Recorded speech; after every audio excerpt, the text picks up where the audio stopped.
KBS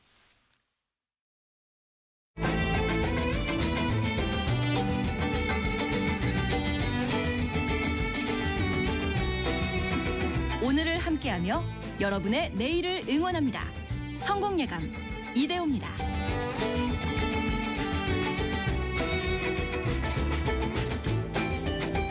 성공예감 이대호입니다. 2부가 돌아왔습니다.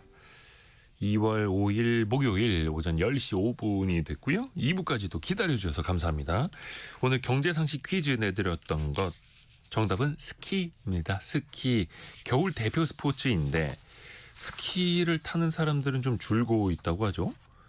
5371님께서 몇 년 전에는 스키장 자주 갔었는데 이제는 어디 부러질까 봐 못 가겠네요 라고 보내주셨고 6298님 결혼기념일을 맞아서 아내와 같이 스키 타러 갑니다. 강원도에서 산 지 7년이 됐네요 라고 알려주셨고요. 김은주님은 아이들 초등학생 시절에 겨울방학에 덕유산에 스키 배우러 갔었는데 곤돌라 무섭다고 못하는 딸 아이 때문에 눈 위에서 걸음마 연습만 했습니다 라고도 보내주셨고요.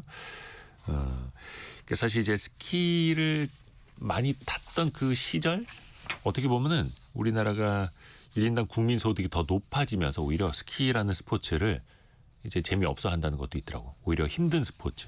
그래서 SNS에 사진 찍어 올리기에도 사실은 별 이렇게 차별화가 안 되는 뭐 이런 심리도 좀 있다고 합니다. 그리고 아까 뭐 베어스타운 인근 뭐 이렇게도 좀 많은 분들이 보내주셨었는데 인근 상권도 더 같이 어려워진 부분도 있어서 좀 경제적으로도 아쉬움이 또 크기도 하고요. 아까 곽은미 님이 성공예감 들을 때는 마음 방황이란 있을 수가 없어요. 딴 생각 못하게 초집중하게 만드는 최고의 방송입니다 라고 보내주셨네요. 고맙습니다. 아까 일부 오프닝 듣고 써주신 것 같네요. 고맙습니다. 여러분의 실시간 의견도 계속해서 받습니다. 짧은 문자 50원, 긴 문자 100원이 드는 샵 9730 또 KBS 콩 계속해서 열려 있습니다. 오늘 원달러 환율은 1,460원, 1,460원에 있고요. 증시는 좀 많이 빠집니다. 밤사이에 미국장 특히 기술주 특히 AI 관련된 기업들, 반도체 기업들까지 많이 빠져서 우리 코스피도 영향을 좀 받고 있습니다. 123포인트, 2.27% 내린 5,249, 5,249고요. 코스닥도 1.95% 내린 1,127 가리키고 있습니다. 삼성전자 하이닉스가 각각 4% 안팎씩 내려가고 있고요. 그리고 한화 에어로스페이스 같은 방산주도 5% 이상 하락하고 있고 최근에 많이 올랐던 두산 에너빌리티도 4% 이상 조정을 받고 있고요. 오늘 뭐 한화오션도 2.7%, 뭐 조선, 방산, 반도체 등등 대부분의 기업들이 주가 하락을 좀 오늘은 맞고 있습니다. 그동안에 많이 올랐던 것도 있고요.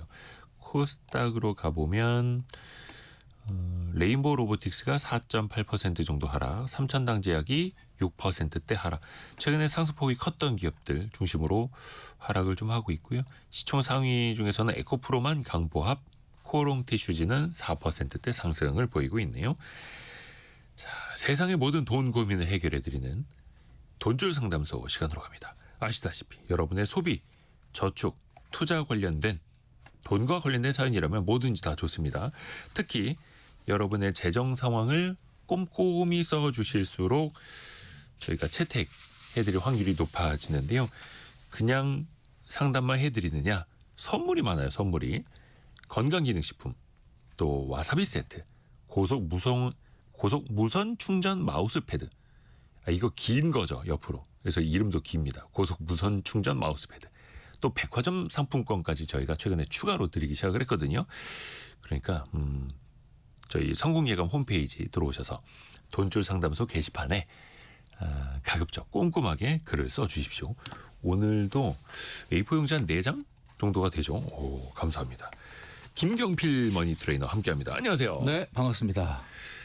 오늘 사연은요. 신혼부부예요. 네. 지난해 결혼을 했고 두 분 다 중소기업에 다니고 있고 내 집 마련이 가장 큰 목표고 네. 여기까지만 보면 평범합니다. 네. 예. 오, 연상연하 커플이네요. 이거 말씀드려도 되나요? 네, 뭐 본인이 적어주신 거니까 아내가 7살이 많으십니다. 와. 요즘 이런 부분들 많이 있는 것 같습니다. 연상연하가 좋아요. 네, 그렇습니까? 저도 와이프가 그래요? 2살 연상입니다. 어떤 점이 좋은가요? 여기까지만 말씀드리면 안 될까요? 네네네. 구체적으로 뭐 열거해야 되나요? 네. 아, 네, 그렇습니다. 사연자 부부의 월 소득을 합쳐서 580만 원입니다. 예, 좋지 않습니다. 그리고 전세로 살고 있는데 수도권에 아파트를 사고 싶어요. 이런 꿈을 갖고 있어요. 그러니까 사실 신혼부부가 가정을 꾸릴 때 먼저 해야 할 재테크 첫 걸음 어떤 게 있을까요? 뭐 뭐니 해도 시드머니죠. 예, 아무래도 목돈을 모으는 게 중요한데 현재 580만 원 소득 중에 지출을 보니까 323만 원이다라고 적어주셨거든요. 만약에 이게 진짜 사실이라 그러면 257만 원이 남아야 되고 그 257만 원이 44.3%니까 만약에 이걸 고스란히 저축이나 투자를 하신다 그러면 저는 굉장히 신혼부부로서 굉장히 좀 양호한 돈 모으는 그 저축 비율이 굉장히 양호하다 이렇게 말씀드릴 수 있죠. 이제 조금 걱정되는 거는 대부분 분들이 323만 원밖에 안 써요라고 적어주셨는데 그러면 남는 돈 257은 저축인가 이렇게 봤다면 네. 보면은 또 그건 또 아니에요. 그러니까는 써주신 내용과 나중에 보면 뭐 비정기 지출 같은 것들이 더 더해져서 그러니까 이제 우리가 돈 관리할 때 제일 중요한 게 진짜 정확하게 얼마 쓰는지 얼마를 저축하고 투자하는지 이런 걸 좀 정확하게 할 필요가 있는데 어쨌든 보여지는 걸로는 아주 나쁘지 않은 것 같습니다. 좋습니다. 이분들이 사연 맨 마지막에 부부가 경제의 경자도 모른다 이렇게 이야기를 해주셨거든요. 네네네. 근데 이제는 더 단단하게 미래를 준비하고 싶습니다. 그러셔야죠. 이렇게 예. 해서 조언을 많이 바란다고 말씀해 주셨고 신혼부부 이야기 조금만 더 하면 요즘에는 이제 결혼 전에 네. 서로의 자산 그리고 결혼 후에도 서로의 월급을 공개하지 않는 경우가 좀 있다 하더라고요. 그런 경우가 너무 많은 것 같습니다. 그러니까 두 가지로 나눈다면 오픈하느냐 아니면 이렇게 그러니까 오픈형이 있고 좀 서로 숨기는 블라인드형이 있고 두 가지인데 네, 네. 오픈형도 두 가지가 있거든요. 완전 상호 오픈형이 있고 오픈은 됐는데 한 사람이 무조건 다 하는 방식이 있어요. 네, 네. 그리고 블라인드 그러니까 뭔가 좀 숨기는 부분도 완전히 숨기는 부분이 있고 그다음에 뭐 월급 정도는 서로 공개하는데 보너스는 터치하지 말아라 뭐 이렇게 하는 방식도 있고. 그건 이제 상호 합의하에 하는 분들도 있고 아예 보너스 통장을 비상금으로 알려고 하지 마. 뭐 요번에 얼마 나왔는지 뭐 이렇게 얘기하시는 분들. 우리 회사는 사상 최대 실적인데도 사장이 보너스를 안 줘. 예. 그러다 이제 동료분들 만나서 얘기하다 탄로나기도 하고. 그런데 이제 현대차 다니시는 분들은 또 신문에 나지 않습니까? 이런 거는 그런 경우는 본인보다 와이프가 먼저 보너스 몇 % 나온대 이런 얘기를 하시는 경우도 있고. 하이닉스 다니시는 분들은 숨길 수가 없죠. 숨길 수가 없죠. 근데 이제 제일 좋은 거는 오픈형이 좋습니다.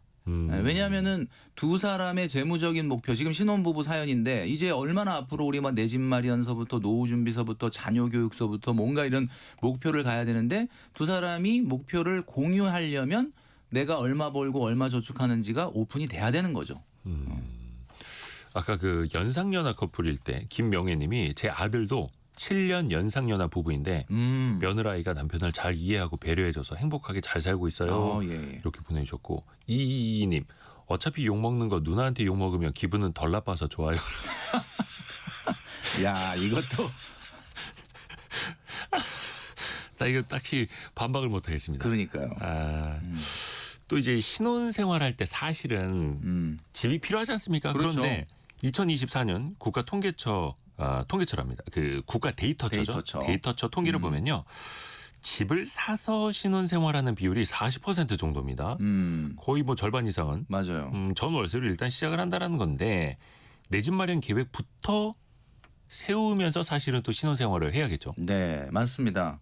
우리가 이제 신혼 때 가장 저축률이 높아야 된다라고 제가 그 돈출 상담소를 통해서 계속 말씀을 드리는 이유가 사회초년생 때는 40에서 50% 정도는 저축을 해야 된다. 만약에 여러분들이 40에서 50% 저축을 못하고 있다면은 그거는 몽땅 자신의 미래의 자신에게 돈을 땡겨 와서 쓰고 있는 거다. 그러니까 자기 미래한테 대출을 받아서 쓰는 거거든요. 그러니까 지금 사회초년생 때는 40에서 50% 해야 된다. 자, 그러면 이 사회초년생 때 40에서 50% 정도 하시던 분들이 두 분이 만나서 결혼을 하면 고정비가 줄어드는 부분이 있겠죠. 그러면은 40% 하시던 분들은 결혼하고 나면 50% 하셨던 분이 두 분이 만나면 60% 정도는 해야 된다. 이게 됐을 때 이 시드머니가 모여져서 내가 이제 내 집 마련을 할 수 있는 정도의 수준까지가 됐을 때 이제 내 집 마련을 해야 되는 거죠. 딱 계획부터 세우고 그래야 또 소비가 통제가 되고. 맞아요. 그렇죠. 근데 이제 과거 같은 경우 우리 기성세대들 같은 경우는 집값이 워낙 빨리 올랐기 때문에 내 집 마련, 뭐 사업 자금 마련, 자녀 교육 자금 마련, 노후 자금 마련 이런 네 가지의 과목이 있다 그러면 뒤에 거는 다 안 하고 맨 앞에 있는 내 집 마련만 했어요. 왜냐하면 내 집 마련만 해도 내 집 마련 집값이 너무 빨리 올라가니까. 근데 요즘은 꼭 그렇다고 보긴 어려워요. 그러니까 내 집 마련도 준비해야 되고 자녀 교육도 준비해야 되고 노후 준비도 해야 된다. 그러니까 우리가 옛날에 학생 때 얘기하면 국영수 과목이 있으면 국어 다 끝나고 영어하고 영어 다 끝나고 수학하고 하는 게 아니라 국어도 좀 해야 되고 영어도 해야 되고 수학도 해야 되는 것처럼 안배 그 비중은 좀 다르지만 동시에 다 대비를 해야 된다. 그러니까 신혼부부가 뭐 우리가 지금 저축 여력이 257만 원인데 이 가정 같은 경우는 네. 257만 원 몽땅 다 내 집 마련을 위해서 투여하겠다. 그렇게 하시면 안 되는 거죠. 일부를 내 집 마련, 일부는 뭐 노후 준비라든지 나중에 자녀 교육 자금이라든지 이런 것들을 나눠서 해야 된다라고 말씀드릴 수 있습니다. 이 사연자 부부처럼 중소기업 다니는 젊은 신혼부부 집 살 때 도움받을 수 있는 제도 정책도 꽤 있잖아요. 네네. 우리가 일부 때도 얘기했지만은 맞아요. 그 보금자리론 얘기했지 않습니까? 네. 그런데 이제 신혼 부부만을 위한 또 전용 구입자금 대출이 있거든요. 자, 이거 같은 경우는 오히려 그 합산 연소득이 보금자리론 같은 경우는 7천만 원 이하인데 이거는 좀 더 높아요. 8,500만 원 이하면 가능하고 대출 금리도 2%대 중반에서 3%대 후반으로 굉장히 정책 금융으로서의 어떤 가치가 있다. 그래서 이제 요거를 이제 한번 그 청년과 신혼부부 주거 지원이라고 하는 홈페이지에 가시면은 여러분들 자세하게 안내를 받으실 수가 있는데 좀 전에 말씀드렸던 것처럼 부부 합산 연소득 8,500만 원 이하 그리고 순자산 가액이 5억 1,100 이하인 무주택 신혼부부 세대주인 경우에 가입이 가능합니다. 그러니까 이런 정책 상품들을 이용을 해서 대출을 받아야지 그냥 일반 주담대를 받으면요. 요즘 대출 이자가 굉장히 높습니다. 차이 많이 나죠. 네, 그래서 근데 이제 또 살짝 걱정되는 부분은 네. 와 이렇게 또 좋은 정책 금융이 있구나. 청년 그리고 신혼부부에 대한 주거 지원이 있구나라고 해서 너무 무리한 대출을 받으시면 안 된다. 지금 뭐 아시겠지만 서울 같은 경우에 중위 가격 아파트가 11억 정도 되고요. 평균가가 14억 정도 되는 수준이거든요. 자, 그렇다고 하면은 이렇게 지금 굉장히 집값이 사실 높아져 있는 상황이기 때문에 앞으로 뭐 집값이 올라는 갈 수 있겠지만 네. 과거만큼 빠른 상승은 어렵다고 봅니다. 그렇기 때문에 이렇게 정책 금융이 있다고 해도 50% 넘는 대출은 좀 지양해야 되지 않을까. 네, 제가 개인적으로 그렇게 말씀드리고 싶어요. 청년 신혼부부 주거 지원이라는 사이트가 있고요. 네. 주택금융공사 그 보금자리론보다 어떻게 보면은 부부 합산 소득 기준이 조금 더 높아서 네, 유리할 수 있죠. 유리한 상품들이 있다. 그래서 뭐 주택금융공사도 좋고 청년 신혼부부 주거 지원 사이트도 좋고 이런 정책 대출 이렇게 같이 찾아보시면 훨씬 더 도움을 받으실 수 있을 겁니다. 네. 그런데 반전이 좀 있습니다. 이게 사연이 온 사이에 집을 계약을 하셨대요. 그러니까 이 고민을 보내시다가 산 건 아닐 거고 그 전부터 이제 이걸 살려고 그러니까 사연 보내신 지 조금 하다가. 이제 시간이 지났는데 그 사이에 3억 8천짜리 경기도 한 지역에 있는 집을 계약을 했고 한 4월쯤에 입주를 하신다고 하는데 네네네. 입주도 얼마 안 남았네요. 지금 아니면 안 될 것 같다라는 생각이 좀 있었다고 하고요. 네네. 그래서 예적금 깨고 대출까지 다 끌어모았습니다. 네. 일단 그러면 내 집 마련의 꿈은 이뤘거든요. 일단 이뤘죠. 예. 이게 좀 무리인가 이런 걸 좀 봐주셔야 되는데. 글쎄 뭐 어디까지가 무리고 어디까지가 무리가 아니다라고 딱 선을 긋기는 애매하긴 하죠. 우리 청취자분들이 한번 생각을 해보시면 지금 전세 대출 이자로 40만 원. 그러니까 이제 이것도 굉장히 싼 이자로 2.6% 이렇게 하시다가 지금은 그렇죠. 하시다가 이제 대출을 받아서 집을 사시게 됐는데 지금 전세도 2억 3천이래요. 2억 3천인데 2억 3천을 어떻게 조달했느냐? 보면은 전세 대출, 청년 대출 1억 8,400 그리고 신용 대출로 해가지고 어떻게 보면은 신용대출. 이번에 그러니까 신용대출까지. 집을 사서 갈 때는 신용대출까지 더 얹은 거예요. 신용대출까지 더 얹어서 그러니까 3억 8천만 원 정도 되는 집인데 대출을 주담대로 2억 6,600만 원을 받으시고 4천만 원은 인테리어하고 이사 비용이 들기 때문에 요거는 신용대출로 받았다 이렇게 써주셨거든요. 그러면 어떻게 보십니까? 이게 그러면 대출 금액이 지금 3억 8천짜리 집을 사는데 사실상 3억 이상을 대출받은 그렇죠. 거예요. 그렇게 되다 보니까 이제 뒤에 이자 얘기가 나오는데 이자만 해서 뭐 금리가 높진 않아요. 그런데 이자만 해서 신용대출은 한 5% 그리고 주담대는 4.3으로 계산을 하면은 월 이자만 원금 나가는 거 빼고요. 월 이자만 112만 원 정도가 나가니까 두 분의 소득의 한 20% 정도가 이자 비용으로만 나간다. 근데 이제 우리가 늘 말씀드리는 거지만 집이라는 게 굉장히 빠르게 상승을 해준다 그러면 이자 비용은 그냥 투자 금액일 수도 있는 거죠. 근데 집이 그렇게 빠르게 상승을 안 한다라고 하면 그냥 이거 어찌 보면 집이 안 오른다. 그러면 월세 내는 것 같은 느낌이 나실 수도 있거든요. 근데 이제 40만 원 정도 이자 내다가 갑자기 112만 원. 일단은 어쨌든 조금 무리한 거는 사실인 것 같습니다. 근데 이제 집을 우리가 투자의 대상으로 보느냐 아니면 주거의 대상으로 보느냐.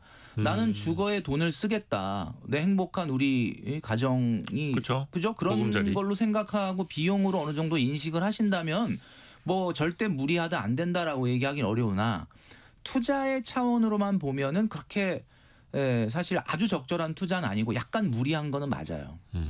왜냐하면 이렇게 사실 이게 112만 원이라고 하는 이자를 상쇄할 만큼 빠른 상승을 우리가 예상할 수 있는 시장은 아니다. 지금 상황은. 근데 이분들이 사연 보내주시면서 지금 아니면 안 될 것 같다라는 생각에 사셨다고 하는 거 보니까 집값이 자산 가치가 또 계속 올라가니까 우리가 저축을 해서 모아나가는 속도보다 집값이 더 많이 오르지 않을까 네네. 염려를 좀 하신 것 같아요. 그렇죠. 이제 이런 초조한 마음 때문에 이제 하시게 된 것 같은데, 근데 어쨌든 뭐 이걸 지금 무리한 거냐, 안 한 거냐, 잘한 거냐, 못한 거냐를 우리 입장에서 얘기하기는 지금 이미 일단 그렇죠. 결정을 하신 거기 때문에 그거는 뭐 그거는 우리 청취자분들이 좀 무리를 했구나라고 판단하시더라도 어쩔 수 없습니다. 더 우리 앞으로 어떻게 해야 될지를 잘 생각하는 것이 더 중요하다. 이 부부한테는 그렇죠. 좋습니다. 네.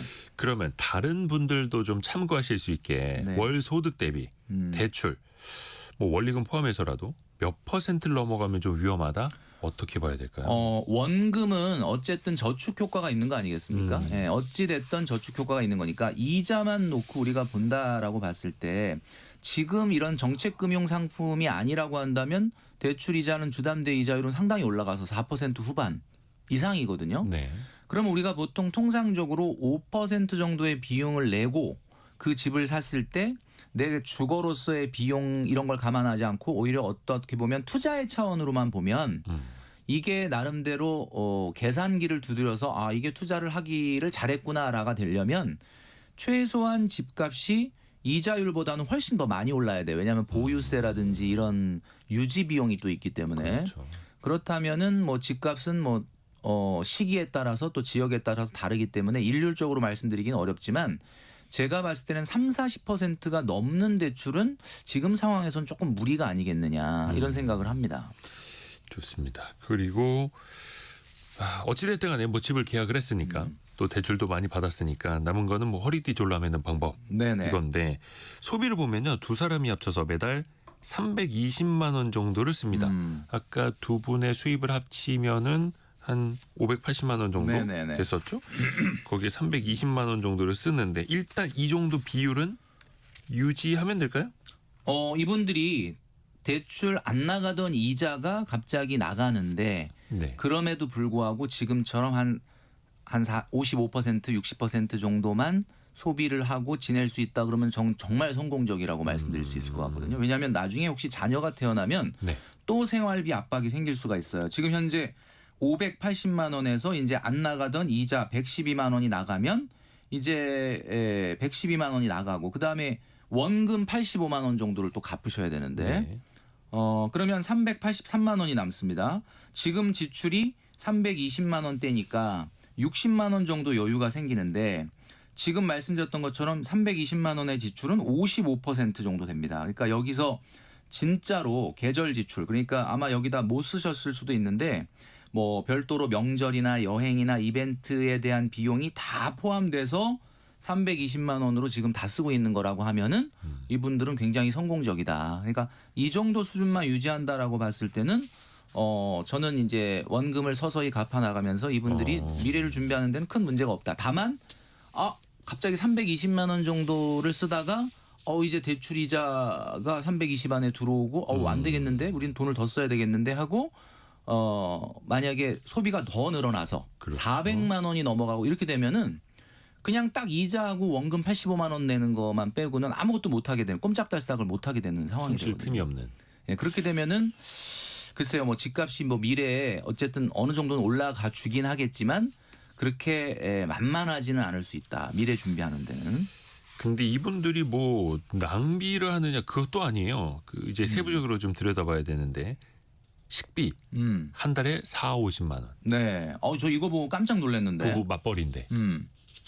근데 이거는 솔직히 말씀드리면 제가 이게 좀 죄송한데 약간은 진짜일까 이렇게 좀 의심이 가긴 합니다. 왜 이렇게 써주셨냐면 신혼부부 두 분이 식비 외식비로 40만 원을 쓴다 한 달에. 그 외식비 합쳐서. 네, 합쳐서. 그리고 10만 원 내외 정도의 용돈을 가지고 알아서 본인들이 뭐 나가서 점심이라든가 이런 걸 해결한다고 하는데 그렇다면은 이게 진짜 두 분 식비가 40, 50만 원으로 해결된다라고 한다면 이게 진짜라면 정말 대박이죠. 이건 뭐 정말 대단하다라고 말씀드릴 수 있는. 네. 그러게요. 아무튼 요거는 잘 하고 계시는 거고. 만약에 진짜라면은 건강이 염려됩니다. 너무 안 드시는 거 아닌가라는 생각이 좀 들어요. 그렇죠. 아무리 이제 두 식구지만. 그렇죠. 또 용돈이 각각 20만 원, 15만 원이에요. 알뜰합니다. 점심도 이 용돈 안에서 알아서 충당한다는 거예요. 맞아요. 회사에서 나오나? 회사에서 이제 뭐 점심도 드시고 저녁도 드시는 분들이 요즘 많더라고요. 구내식당 같은 거 잘 돼 있는 회사들은. 중소기업 두 분 다 다니신다고 했는데 남편 15만 원의 용돈 안에서 점심도 충당이어서 와, 이 부분은 진짜 칭찬을 해드려야 됩니다. 예, 이거 만약에 사실이라 그러면은 많은 분들이 지금 충격을 받으셨을 수도 있어요. 그러게요. 그리고 또 하나가 모임, 경조사비, 또 양가 챙기는 비용이 또 빠질 수가 없는데 근데 이분들이 저수지 통장에 50만 원씩 모아뒀다가 이 안에서 쓰고 있다고 네. 합니다. 제가 이분이 이게 돈출 상담소 애청자라는 걸 인증하는 그 증거가 저수지 통장이라는 말을 썼다는 거예요. 그러니까 아니 이분들이 경제의 경자도 몰라요라고 하셨는데 네, 잘하고 계시네요. 돈출 상담소를 보면서 뭔가 좀 이렇게 발전하고 있는 듯한 느낌이 나는데 너무 잘하고 있는 거죠. 그러니까 따로 저수지 통장에 50만 원씩 모아뒀다가 쓰는 방식 괜찮습니까? 라고 하는 건 괜찮다라는 거 알고 지금 물어본 거거든요. 그러니까 이거 괜찮다라고 제가 얘기할 거라는 걸 너무나 100% 확신하시고 물어보신 것 같아요. 칭찬받을 포인트. 네, 칭찬받을 포인트. 진짜 이거는 정말 칭찬해드려야 되는 게 우리가 이제 좀 있으면 이번 달에 또 설이고요. 또 5월이면 가정의 달이고 우리가 매년 겪는 건데 왜 돈을 나눠놓지 않고 매달 쓰는 돈에서 그냥 가져오고 보너스 타면 가져오고 이렇게 되면 안 된다. 그래서 비정기 지출을 따로 담아놔야 된다라고 말씀드렸는데 이제 그게 이제 저수지 통장이 되겠죠. 여기서 하시는 건 너무 잘하고 있다. 맞아요, 맞아요. 또 지금이 이제 그 설 앞둔 시기이기 때문에 저수지 통장이 빛을 또 발할 때가 또 옵니다. 맞아요. 얼마 안 남았습니다. 그리고 이분들이 대단히 정확한 게 뭐냐면 제가 이런 말씀드렸거든요. 돈출 상담소에서 본인 소득의 100%만큼 그 비정기 지출 통장에 모아야 된다. 그러면 이분들은 지금 580이니까 600이라고 봤을 때 한 달에 50씩 모아야 되는데 정확하게 지금 50씩 모으고 있지 않습니까? 그러니까 이것도 다 어떻게 보면 계획이 다 돼 있는 거예요. 잘하셨네요. 칭찬 듣기 쉽지 않은데 김경필 멘토한테. 요 부분은 이제 좀 걱정이 됩니다. 네. 보험료가 나오는데 두 사람이 한 달에 35만 원씩 전체 소득이 580만 원에 35만 원이 보험료. 네. 아니 두 분이 한 달 용돈 합쳐서 37만 원인데 보험이 35만 원. 근데 이거 이거는 어떻게 좀 야단을 쳐주세요라고 하면서 좀 써주신 것 같아요. 사실 보험이라고 하는 걸 늘 말씀드리지만 있으면 너무너무 좋은 게 보험이죠. 근데 보험은 비용이기 때문에 항상 소득에 걸맞는 비용이 필요하다. 그래서 제가 말씀드렸지 않습니까? 3에서 5% 정도가 적당하다. 근데 이제 물론 우리나라의 보험은 여러분도 아시겠지만은 해지 환급금을 쌓아가는 보험들이 대부분이다 보니 보장에 비해서 보험료가 비쌉니다. 그러니까 가입하는 분들은 대부분 또 이게 저축의 효과도 있는 거 아니냐 이렇게 생각을 하는데 사실 최근에는 해지 환급금이 거의 없거나 전혀 없는 우리가 일부 때도 얘기했지 않습니까? 네. 예, 그죠. 무해지, 저해지 보험 다 듣고 계시는군요. 다 듣고 있습니다. 그 보험들 같은 경우는 상대적으로 보험료가 매우 보장에 비해서 싸요. 그러니까 그런 보험들로만 세팅을 하신다라고 하면은 보험료를 절반 이하로 줄일 수 있다. 그러니까 이 부부에게 필요한 보험료의 수준은 580만 원에 3%라 그러면은 15에서 20만 원 수준이고 그 15에서 20만 원으로 낮추면 보장이 줄어들까 봐 우려하신다면 저해지나 무해지 보험으로 가입하시게 되면 보장은 그대로 유지하면서 보험료만 낮출 수 있다. 이렇게 말씀드릴 수 있죠. 남편이 29살인데 치과 보험을 거의 36,000원씩 내고 있어요. 네.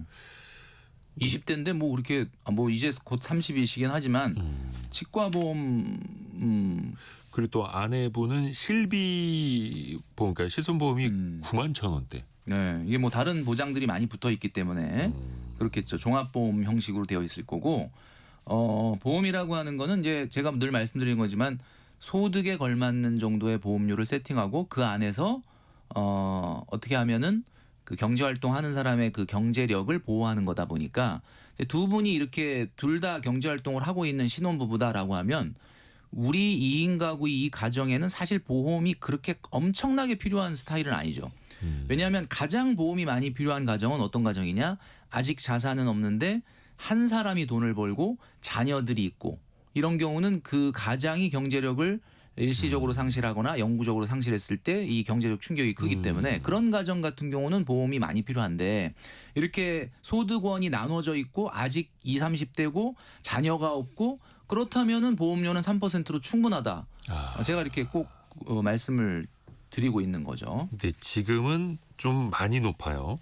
아니 이게 뭐 높은 정도 수준이 아니라 야 이게 뭐 지금 뭐 거의 소득의 거의 30%, 야, 이 3분의 1을 보험료를 이거는 단단히 좀 혼나셔야 되지 않을까. 단단히 좀 각오를 하고 구조 조정을 그러니까 해야 되지 않을까. 고정 지출 중에서 거의 3분의 1. 그렇습니다. 그러면은 이걸 거의 절반 이하로 좀 줄여야 되죠. 근데 아마 보험료는 줄여야 됩니다. 모르긴 몰라도 이분들이 이제 4월에 주담대가 나가기 시작을 하면은 압박을 받을 거예요. 생활비를. 그러면은 뭐부터 줄일까? 그러면은 이제 자연스럽게. 우리가 일부 때도 요즘 뭐 그 보험 해지가 좀 늘고 있다 이런 얘기했는데 대부분 생활비에 압박이 들면은 첫 번째로 꺼내는 카드가 보험료 좀 줄일까 이 생각을 하게 되는데 그렇죠. 보험이 중요하기는 하지만 너무 과한 보험료는 줄여야 될 대상인 것만은 분명하다. 이렇게 말씀드릴 수 있죠. 그리고 꼭 필요한 것만 좀 가볍게 작게 그렇죠. 가져가는 것도 하나의 방법이고요. 맞습니다. 또 남편이 출퇴근할 때 쓰는 경차가 있습니다.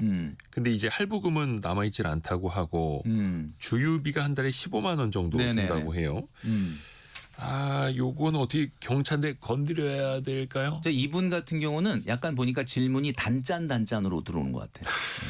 단짠 아시죠? 칭찬을 그리고 혼나는 거. 그러니까 칭찬. 이제 제가 원래 이렇게 하지 않습니까? 좀 칭찬은 달달하게, 예. 그 다음에 좀 혼쭐 내는 거는 좀 짭짤하게 이렇게 하고 있는데. 짭짤한 거였어요. 그죠. 그게 보면 지금 아까 저수지 통장은 싹 얘기하시면서 요거는 좀 칭찬받겠지라고 얘기하셨는데 너무 칭찬드린다. 보험은 딱 질문하면서 이렇게 거의 소득의 혼나겠지? 30% 하는 건 어떻게 괜찮나요? 정답을 다 알고 계세요. 이건 혼날 거다. 그리고 나서 그 다음에 다시 좀 칭찬을 받을 수도 있겠다라는 생각으로 남편 출퇴근할 때 쓰는 경차가 있는데 이거 괜찮을까요? 괜찮을까요가 아니라 질문이 파는 게 나을까요? 이렇게. 근데 뭐 사실 두 분이 차를 한 대만 소유하고 있다면 580만 원 정도 소득인 2인 가구가 차를 소유하는 거는 저는 뭐 당연하다라고 보고 다만 제가 늘 말씀드리는 게 그 BMI 지수라는 거 있지 않습니까? 우리 그 체질량 지수의 BMI 말고 그 돈줄 상담소에서 이야기하는 BMI 지수가 따로 있단 말이에요. 네. 이건 뭐냐면 차에 대한 BMI 지수. 그렇죠. 그러니까 자기 6개월 월급 넘는 차를 타면 안 된다. 네. 그래서 이게 6개월 자기가 이제 여러분들 이제 자꾸 지금 머리 청취자분들은 내 차 얼마지 이거 생각하시는데 신차 구입 가격으로 계산하지 마시고 차량 잔존 가액으로 생각하셔도 됩니다. 그러니까 지금 내가 만약에 내 차 팔면은 뭐 얼마다 그 차량 잔존 가액 나누기 6개월 소득을 하시면 숫자가 1이 나와야 돼요. 1보다 많이 높으면은 안 되고 1보다 많이 낮은 그러니까 거는 쉽게 말하면 괜찮겠지만 연봉의 절반. 그렇죠. 연봉의 절반. 연봉이 뭐 예를 들어서 4천만 원이면 2천만 원 이하짜리. 그렇죠. 2천만 원짜리를 타고 있다 그러면 BMI 지수가 1이기 때문에 너무 건강한 정상적이다. 근데 이게 1.5를 넘어간다 그러면은 제가 과하다. 고도 허세라고 얘기했죠. 고도 허세, 고도 비만이 아니라. 네. 그러니까 사실 1.5를 넘어간다는 건 자기 연소득의 월 소득의 9개월자 이상의 차를 탄다는 거거든요. 이제 그건 안 된다라고 했는데 이분 같은 경우는 출퇴근용인 경차를 파는 게 나을까요?라고 물어본다는 거는 제가 뭐 당연히 팔지 말라고 얘기하겠죠. 그렇죠. 아니 왜냐하면 또 신혼부부다 너무나 보니까 적당하죠. 아이를 낳게 되면 음. 차가 또 필요해요. 맞아요. 그럼 그땐 또 사게 되면 취득세 또 들어가고 막 이렇게 맞습니다. 되거든요. 음. 물론 이제 경차는 그런 게 없는 것도 있습니다만 경차는 뭐 유지하신 게 그러니까 낫죠. 저는 네. 어떻게 보면은 이런 말씀을 드리고 싶은 게 보험료는 너무 과하고 차는 살짝 소득에 비해서는 약한 것 같아요. 그러니까 물론 경차 타는 게 나쁘다는 건 아닌데 준중형 타셔도 돼요. 근데 보험료는 이렇게 막 70만 원 이건 안 된다. 이렇게 말씀드리고 싶어요. 자 그리고 아내분이 부업을 합니다. 부수입이 있어요. 그 부업이 그거군요. 유튜브라고 돼 유튜브로 있나요? 운영하는데 한 달 매월 30만 원 정도씩 이거 들어온다고 합니다. 훌륭한데요? 오, 달러를 예. 벌고 계세요. 예, 달러를 벌어들이고 제 있습니다. 작가님이 물어봤는데 부끄럽다고 채널 이름을 안 알려주셔서 좀 홍보 좀 이번 해드릴 수 기회에 있는데. 전국 방송으로 이 그러게. 구독자를 늘릴 수 있는 절호의 찬스였는데 아깝네요. 근데 또 더 잘하고 싶어서 크리에이터 강의, 유료 강의까지 또 듣고 있어요. 그 35만 원짜리. 35만 원은 근데 한 달에 35만 원이라는 얘기인가요 이게? 한 달에 35만 원인지 한 번에 근데 결제를 여기 이렇게 해놓은 돼 있네. 건지. 3월에 끝남. 예. 뭐 일시적으로 자기가 하고 있는 일을 더 잘하기 위해서 자기 개발 차원에서 투자한다라는 것은 저는 좋다고 봅니다. 근데 다만 35만 원이 정말 매달 나가는 거라고 하면은 1년에 400만 원인데 400만 원이 넘죠. 400만 원이 넘는데 그거는 지금 벌어들이는 수익에 비해서는 조금 너무 무리한 투자가 아닌가라는 생각을 합니다. 근데 어쨌든 뭐 3월에 35만 원이 거의 그냥 한 번에 내신 한 것 번에 같은데요. 듣는 거죠. 네. 뭐 저는 이런 거는 굉장히 좋다라고 보고요. 그렇죠. 왜냐하면 또 매월 30만 원씩 수입을 갖고 있고 그렇죠. 그걸 또 높이기 위한 본인을 위한 투자니까. 제가 돈출 상담소에서 여러 번 얘기 드렸지만 언젠가 우리 직이 끝날 때를 대비해서 우리의 업을 준비한다는 거는 너무 좋은 거죠. 그러니까 지금 우리가 직이 주는 안정감 하나 있지 않습니까? 직은 정말 소중한 거죠. 그런데 이제 직에만 너무 의존하다 보면 나중에 업을 이어가지 못한다. 그래서 이 세상에 가장 무서운 중독이 뭐라 그랬죠? 월급 중독.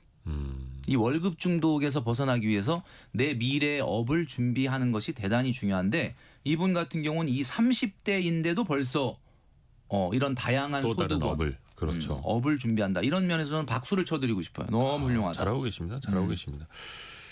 그리고 얼마 전에 계약한 그 집 말고는 뭐 비상금, 목돈, 주식 등 자산이 하나도 없습니다. 125만 원의 어떤 좀 여유?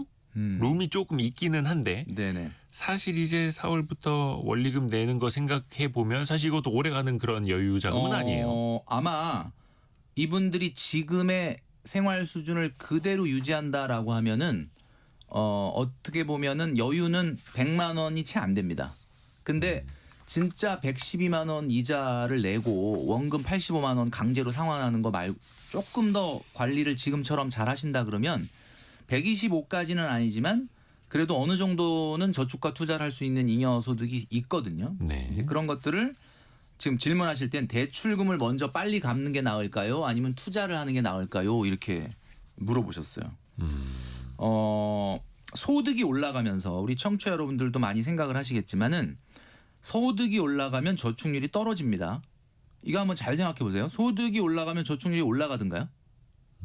쓰게 되죠, 더 쓰게 되죠. 네. 그러니까 소득이 올라가면서 저축률이 떨어지고 또 자녀가 태어나면 소득이 높아져도 또 이제 주담대가 시작되면 원금 상환이나 이런 거 투자 금액은 줄어들 수밖에 없습니다. 이걸 이제 가장 경계하셔야 되는데 이런 부분만 어느 정도 이제 더 우리가 집을 사서 이자를 나가게 되니까 다른 쪽에 아이가 태어날 때까지는 소비를 늘리지 말자라고 이렇게 생활비를 잘 방어하신다라고 하면 이분들 같은 경우는 큰 문제는 없어요. 근데 이제 뭐 집을 샀으니까 이제 좀 마음이 좀 푸근해지고 뭔가 숙제를 하나 한 것 같은 느낌이 딱 들면은 차도 좀 그 돈줄 김경필 머니 트레이너도 그런데 우리가 경차보다는 좀 더 큰 차 타도 된다고 하더라. 그 말씀 괜히 하셨어요. 괜히 또 이 말 해가지고 차도 또 바꾸고 막 이러다 보면은 막 기하급수적으로 생활비가 늘어나다 보면은 전혀 못하게 되기 때문에 마음의 허리띠를 좀 단단히 하실 필요가 있다. 풀지 말라는 얘기죠. 그렇죠. 왜냐하면 이게 내 집 마련하셨지만은 대출이 거의 3억이기 때문에 지금 3억 8천 정도 되는 집에 대출이 3억이다 그러면은 우리가 흔히 우스갯소리로 하는 얘기지만 안방만 지금 두 분 거고 작은 방하고 거실 화장실은 아직 은행 거잖아요. 그렇죠. 그러니까 그런 부분을 좀 생각을 하셔야 될 것 같습니다. 그리고 또 기존에 주식 투자도 100만 원 정도만 소액으로 해봤는데 어떻게 투자할지 잘 모르겠고 손실만 봐서 겸사겸사 정리했습니다. 이렇게 보내주셨거든요. 네. 이게 참 투자냐 예금이냐 특히 지금처럼 증시가 뜨거울 때는 더더욱 그런 초조한 마음이 드는 거죠. 그렇죠. 지금 집도 초조한 마음에 지금 아니면 안 될 것 같다라고 해서 사셨단 말이에요. 자, 잉여소득이 얼마나 남을지 두 분이 앞으로 생활을 어떻게 하느냐에 따라 다르겠지만 그래도 50에서 100 정도의 잉여소득을 어떻게 할 거냐. 제가 봤을 때는 대출 원금을 먼저 갚는 거는 아닌 것 같고요. 저축이나 투자를 하시는 게 맞을 것 같은데 중요한 거는 저축과 투자를 할 때 원칙이 있습니다. 지금과 같이 또 장이 또 코스피 같은 경우는 불과 6, 7개월 전에 3천을 넘었거든요. 여러분 이게 참 격세지감을 느끼시지만 요즘 뭐 5천 그러니까 그냥 오래된 것 같지만 불과 6, 7개월 전에 3천을 찍고 그다음에 5천 왔는데 4천 갔다는 얘기는 못 들어보셨죠? 왜 그런 줄 아십니까? 그냥 4천을 안 거치고 바로 5천을 갔기 때문에. 거의 고속도로 휴게소 안 들르고 그냥 갔죠. 그러니까 세 가지만 좀 저는 조언하고 싶어요. 투자를 하시는 건 좋은데 자, 첫 번째 언제까지 투자할 수 있는 돈인지를 생각하셔야 됩니다. 자, 언제까지? 자, 우리가 집은 샀으니까 원금과 이자는 갚고 있죠. 자, 잉여소득이 남는데 나중에 자녀 태어나면 잉여소득이 없어질 수도 있어요. 네. 그럼 내가 과연 언제까지 이걸 투자할 수 있는 돈인지 첫 번째 언제까지 투자할 수 있는지를 먼저 생각해라. 자, 두 번째 얼마까지 투자할 수 있는지를 생각해라. 자, 첫 번째는 기간, 두 번째는 금액이 정해지고 나면 마지막 세 번째 과연 투자 수익으로 얼마를 목표로 하고 있느냐. 자, 요 세 가지를 한번 생각해 보시면 정리가 딱 됩니다. 아, 내가 100만 원의 여유 자금이 있는데 한 50만 원씩 3년 정도 투자해서 1,800만 원을 주식에 한번 넣어보자. 자, 그러면 나는 그 3년 동안에 얼마 정도면 만족한다. 자, 이게 딱 되면은 정리가 딱 되시는 거죠. 근데 이게 안 된 상태에서 무작정 그냥 요즘은 이게 좋다 그러니까 이거 사고 저거 좋다고 저거 사고 이렇게 왔다 갔다 하시다 보면은 그냥 휘둘려 가지고 투자가 제대로 안 돼요. 괜히 시간과 에너지만 뺏기게 됩니다. 맞습니다. 특히 지금은 초심자의 행운이 많이 여기저기서 나타날 거예요. 맞아요. 그냥 아무거나 사도 거의 돈을 벌 수 있는 확률이 높아지기 때문에 요즘에 왜 유행하는 그 인터넷 전문용어로 짤이라고 하는 그 사진 보면 어떤 어르신께서 무슨 ETF, 레버리지 이렇게 삐뚤빼뚤한 글씨로 써서 어디 내밀고 있는 그게 요즘 되게 유행하고 있거든요. 그 정도로 이제 많이 묻지마 투자도 몰린다는 거고 7088님이 진짜 좋은 말씀해 주셨어요. 일단 성공예감 들으면 현명한 가게 운영이 됩니다. 이렇게 보내주셨고 주식이 난리를 쳐도 1억 모으기를 먼저로 실천하고 있습니다. 아, 훌륭합니다. 이렇게. 진짜 잘하시는 겁니다. 이게 왜냐하면 본인이 실력 제대로 올라오기도 전에 실력이 생기기도 전에 투자부터 하시거든요. 그게 아니라 저축을 하면서 투자를 공부해 놓고 어느 정도 체력이 될 때, 체격이 커졌을 때 그때 실전 무대로 나가야 되는데 맞아요. 많은 분들이 일단 돈 생기면 그냥 실전 무대로 나가시거든요. 뭐 최근에 워낙 빠르게 올라가다 보니까 그런 것 같습니다. 맞습니다. 그리고 또 이분들의 고민 중에 하나 마지막으로 요거. 이제 집을 마련하지 않습니까? 근데 향후에 조금 더 나은 지역에 한 5억 정도 하는 집을 또 사서 갈아타고 싶다라는 생각을 갖고 계세요. 그러면서 청약 통장 하나는 또 남겨놨다라고 하는데요. 네. 앞으로는 좀 어떻게 해야 될까요? 청약 통장에 납입을 하시는 거는 뭐 금액이 아주 크지 않다 그러면 네. 뭐 유지하시는 것도 나쁘지 않지 않을까라는 생각은 합니다. 청약 통장 하나는 갖고 있어라. 그것도 부담되지 않는다면 그렇죠. 오늘도 역시나 김경필 머니 트레이너에게 단짠으로 들었습니다. 고맙습니다. 감사합니다. 네, 감사합니다. 라디오 정보센터 다녀옵니다. 여야가 대미투자 특별법 처리를 위한 특별위원회를 구성한 뒤 한 달 안에 여야 합의로 대미투자 특별법을 처리하기로 했습니다. 이재명 대통령이 부동산 투기 근절에 강한 의지를 보이는 가운데 다주택을 보유한 일부 청와대 참모들이 주택 처분에 나섰습니다. 경찰이 1억 원의 공천 헌금을 주고받은 혐의를 받는 무소속 강선우 의원과 김경 전 서울시 의원에 대해 구속영장을 신청했습니다. 쿠팡이 6년 전 숨진 노동자 고 장덕준 씨의 과로사 문제에 대응하기 위해 다른 직원들의 건강검진 기록을 들여다본 걸로 확인됐습니다. 직원의 건강검진 기록은 정해진 목적 이외로 활용할 경우 위법 소지가 있습니다.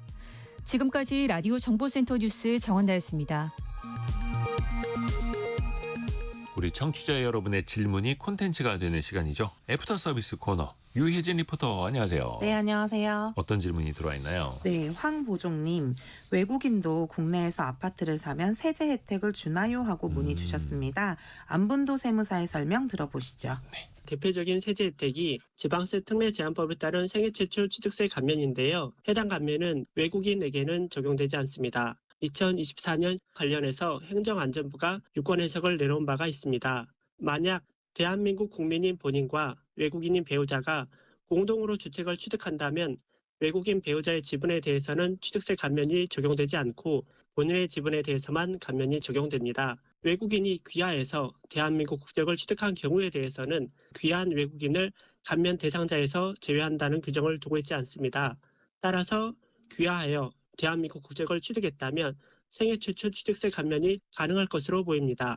다만 외국인이 감면을 받기 위해서는 주택의 취득일, 즉 잔금일까지 대한민국 국적을 취득한 상태여야 합니다. 다음 질문은요. 네, 최현봉님이요. 회사에 들어가면 회사와 관련된 정보를 외부에 노출하지 않겠다. 이런 서약을 하는데 네. 서약을 했는데 내부 고발을 해도 되나요? 하고 질문을 주셨습니다. 이기쁨 노무사에게 자문을 구해봤는데요. 만약에 고발의 내용이 담합, 주가 조작, 세금 포탈 등 법을 위반한 사안이라면 문제가 되지 않지만 영업상의 기밀이나 고객 정보 등을 유출하는 것은 안 된다고 합니다. 그리고 보통은 서약서를 작성할 때 외부로 유출해서는 안 되는 정보가 무엇인지 자세한 내용이 함께 기록된다고 합니다. 그렇죠. 그러니까 사실 생각해보면 쉽습니다. 회사 내규가 위에 있느냐 법이 위에 있느냐. 네. 법이 더 훨씬 더 위에 있죠. 그리고 회사 내부에서 불법적으로 이루어지는 거는 당연히 법적으로 처벌을 받아야 하는 거기 때문에 그렇죠. 그래서 내부 고발자도 법적으로 보호를 해야 하고 또 신고 포상금 제도도 네. 또 이제 확대를 해야 한다는 여론이 높은 거죠. 다른 질문은요. 네, 전경수님. 마이너스 통장은 왜 사용을 해도 한도가 줄어드나요? 라는 질문하셨습니다. 마이너스 통장 일종의 총액 한도 대출 한도만 먼저 열어준다 이렇게 생각을 하시면 됩니다. 일단 뭐 그 한도 자체가 내가 대출을 쓴 것처럼 뭐 DSR 네. 같은 거 계산을 할 땐 다 들어가긴 합니다만 여기 또 이자도 포함이 된다는 거죠. 예를 들어볼까요? 1,000만 원 한도인 마이너스 통장에서 네. 500만 원을 썼다 그러면 500만 원이 남아 있잖아요. 네. 그런데 여기에 계속 이자가 붙습니다. 근데 그 이자를 내가 다른 통장에서 은행에 송금해 주는 게 아니라 네. 마이너스 통장 자체에서 계속해서 플러스 된다는 거죠. 그래서 이자가 5만 원 붙으면 나는 505만 원을 쓴 셈이에요. 네. 그럼 남아있는 건 495만 원 이렇게 남은 한도가 줄어드는 네. 거고요. 또 은행의 한도 재산정도 있죠. 그 사람이 이 마이너스 통장을 너무 안 써도 한도가 줄어들 수 있고요. 네. 신용점수가 떨어진다거나 아니면 총부채 원리금 상환 비율 DSR 규제가 또 달라지거나 여기 네. 한도에 찬다 그러면 한도를 또 은행이 조절할 수도 있죠. 은행이 이런 거 요즘에는 문자 메시지나 카톡으로 보내주니까요. 그런 거 잘 또 살펴보셔야겠습니다. 다음 질문은요. 네, 2315님. 예금 이자가 1,000만 원이 넘으면 건강보험료가 오릅니다 하고 의견을 보내주셨습니다. 네. 이게 국민건강보험공단에 물어보니까 건강보험 지역가입자 같은 경우에는 금융소득이 연 1,000만 원을 초과하면 이게 소득점수 산정에 합산이 돼서 보험료가 인상될 수 있다라고 하고요. 직장가입자의 경우에는 연 2천만 원의 금융소득 초과하면 이 초과분에 대해서 또 건보료가 추가로 부담이 됩니다. 또 2천만 원 초과하면은 금융소득 종합과세 대상자가 또 되는 것도 있죠. 하나 더 들어볼까요? 네, 9384님. 리콜과 무상수리는 어떤 차이가 있나요 하셨습니다. 일단 리콜이 더 강제적이라고 이해하시면 됩니다. 무상수리는 제조사가 자발적으로 저희 제품에 좀 문제가 있으니 자발적으로 서비스해드리겠습니다라는 거고 언제부터 언제까지 기간을 좀 정해놓습니다. 그런데 리콜은 이게 안전하고 직결된 결함, 화재라든지 차량 결함이라든지 여러 가지가 있어서 법적으로 강제하는 거고 수리 기간은 사실상 무제한입니다. 그리고 또 이 리콜에 얼른 응해달라라는 걸 대표적으로 자동차 회사 같은 경우에는 집 주소로 통지문을 또 보내주기도 하죠. 사전 수리 비용도 만약에 내가 이거 돈 들여서 고쳤던 건데 이게 리콜입니까 하고 하면 그거를 돌려줄 수 있다는 겁니다. 리콜 제도일 때는요. 유혜진 리포터와 함께했습니다. 고맙습니다. 감사합니다. 감사합니다. 이 시각 현재 증시는 지금 코스피는 2%, 코스닥은 1.6% 조정을 받고 있고요. 떨어지고 있고요. 원달러 환율은 1461.9원을 나타내고 있습니다. 자, 내일 아침 9시 5분에도 알찬 소식 많이 들고 올게요. 성공의 감은 오늘도 여러분을 응원합니다.